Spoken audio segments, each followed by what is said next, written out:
this Mark's Reviews and Tutorials video.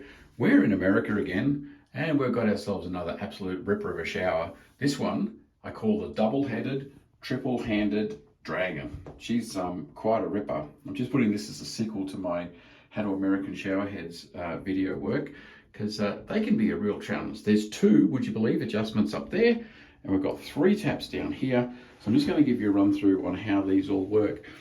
Now, the external ones here are your temperature. This is a hot tap, this is a cold tap. So that's nice and straightforward to run to get your water running. This here is a valve that determines whether the water goes up to the shower head or whether it goes to the bath head here.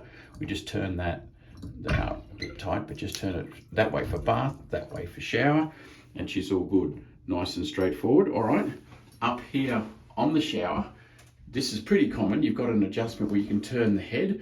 That'll adjust the flow that it comes out here. Over the back, there's another little handle there, and that actually turns this shower head here off and on. And what happens, I've got it running. Oh, if I turn that on now, I'll turn that on. So I've actually got it going on both at the moment. But if I then click this button here, it turns it off on the bottom, sticks it up to the top. So that there runs that, or you can run both. And the tap on the side is the one that turns that off. So hot water, cold water, and this is the one which makes it go either up to the shower head or down.